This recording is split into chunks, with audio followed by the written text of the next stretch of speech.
Alrighty, friends. Yesterday we learned how to solve absolute value equations. And so we're going to step it up a notch here and do solving absolute value inequalities. And so it's combining some things we've learned in the past. And one of the perks of this video is you get to listen to my dishwasher in the background. So that's fun. All right, so you want to remember that absolute value measures distance. So we're measuring how far things from zero, how far are they from the center. And so that's why our answers are positive. Now, think about this setup right here. The absolute value of x is less than or equal to some number n. What does that mean? Well, since this is an absolute value and means distance, it's telling you that you have to stay within a certain distance. You're staying within n units. And so it's telling you that the distance is less than or equal to whatever that number is. So it ends up being in between two numbers. This is going to be a between statement. I always tell everybody this is like being grounded. So if this is the center, and you've got like a fence, you can stay within that certain distance.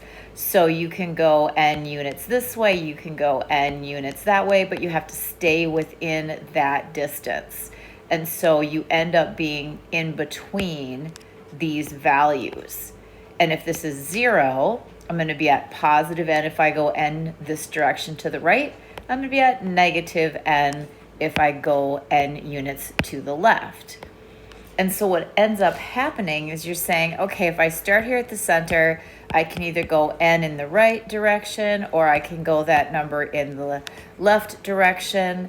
And so that can be written as x in the middle, less than or equal to n, but greater than or equal to negative n. So it's in between.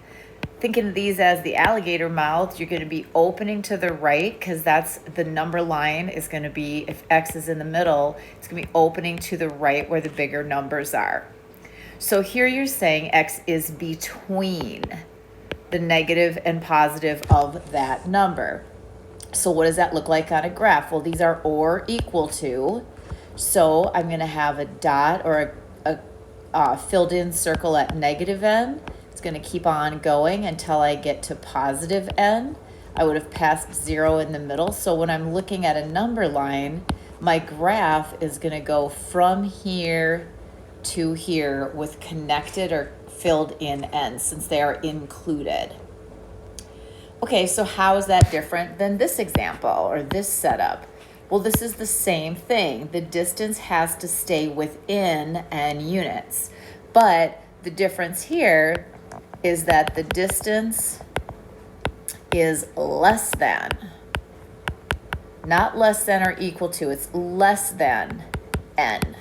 And so I always think of it as a less than. It helps me remember to set this up as an and statement. That's what we were learning before was compound inequalities. This is what an and statement looks like because x is less than this n, but greater than this one. So it is both things. It is less than n and greater than negative n. So the only thing that's going to change is my x is going to be between n and negative n still, but it's not going to have the or equal to aspect. So when I have my number line and I go to draw this out, here's my 0. This is n in the right direction, n in the left direction. But now x has to be within that distance, like inside of that distance, less than that distance. And so I'm going to stay inside of here. You can go less than n to the right, less than n to the left. So these and statements that have, less than or equal to signs, or a strictly less than sign, that's going to keep us within a certain distance. And so you're going to be seeing graphs that look like little line segments. And then they will have colored in endpoints if it's less than or equal to, and they will have open circles at the end if it's a strictly less than scenario. So let's start translating that into numbers and eventually into equations. This is telling me that I want to stay within a distance of less than 2. So you can go less than 2 blocks from your house, let's say. So then my X is in the middle, my 2 is on the right. I open the alligator mouth towards the right all the time when I'm doing this, and then -2 on the left. You don't have to graph these today. We're just going to be solving. So we want to just be able to rewrite this saying, hey, X is less than 2 and it is also greater than -2. So if you were graphing it, or if you wanted to envision the graph, you would be going from -2 up to +2, and X would be located in between there. How about this? This is telling me that this distance has to be a distance of 6 or less. So you can go, if this is 0, you can go 6 to the right, or you can go 6 to the left. And so when you rewrite it, that's going to be kind of our key verb is rewrite. When you rewrite that, you're going to be saying -6 is less than or equal to X less than or equal to 6. So in these two scenarios, you're going to end up with X in the middle of the positive and negative version of your number, with those alligator mouths opening to the right. And then you're just going to worry about whether it's or equals to or strictly less than. So when I would go to graph this, if I had to, I would be coloring these in at the 6 and -6, and then everything between would represent my values that are solutions to that. So what do I have to do if I have to combine that new knowledge with solving? Well, it's a 2-step process. So we can handle 2 steps. We're going to rewrite it as a compound inequality, keeping in mind that today we're focusing on X is less than, absolute value is X is less than a number, or the absolute value is less than or equal to a number. Both of these are going to be and statements, so we think of it as less than. And so we're going to have X in the middle of n and -n, and then we just are going to use the or equals to sign if it was in our original problem. So after we rewrite that, we go ahead and solve. So we're solving, like every day we have solving as one of our steps. So the better you are at solving, the easier all of this is. So when I go to rewrite this, I look and say, okay, this is a less than. So I have to stay less than 9 units away. So I copy what's inside the bars.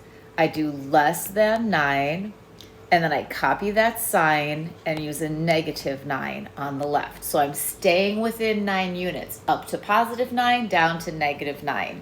It is not included, so I continue to use the strictly less than sign.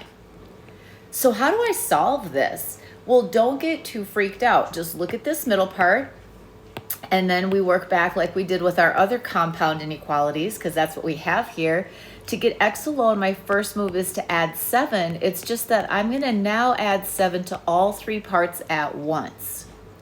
The left end, -9 plus 7, will turn into -2. These cancel, and 9 plus 7 will give me a 16 on the right. Now I'm looking in the middle again. How do I get that X alone? Well, I'm going to need to divide by 2. Whatever you do to the middle, you have to do to both the left and the right end. So -1 on the left, this cancels down to X, and 16 divided by 2 is 8. Now it's always fun when you get nice whole numbers, but if you don't, you can just leave them as reduced fractions. Okay, let's tackle our next problem. Before I can rewrite this, I need it to be just absolute value. So this 3 has to go away. And since it's multiplied in, I get rid of it through division. So now I have absolute value X plus 2 less than or equal to 4, because 12 divided by 3 is 4. Now I can go ahead and rewrite it because now it's an absolute value problem. So I take my x plus 2, whatever was in the bars goes in the middle. I copy the exact same sign and the exact same number. I copy the sign again on this end with the negative version of this value. That's going to mean I'm staying within or in between that distance of 4. To the right would be positive 4, to the left would be negative 4, and I'm staying in between them. Now I'm going to go through and solve.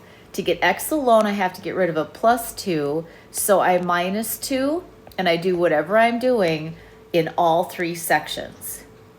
Negative 4 minus 2 puts a negative 6 on the left. These cancel, leaving me x in the middle. And on the right end, 4 and a minus 2 combine to give me positive 2. So that is my inequality solution. All right, this next one looks pretty tricky, but good thing we're smart. In this next one, I need to get the absolute value part alone. And that's just the 3x minus 1. And so I need this part alone, which means I have to get rid of this 2. Since the 2 has been divided, I'm going to multiply this side by 2, and I have to do the same thing to the other side. The 2's cancel. Now I have what I need. I have just the absolute value part, and it is less than 8. So now I can go ahead and rewrite. I put the part that was inside the bars. I copy that it's less than 8, copy that symbol, and on this side would be negative 8.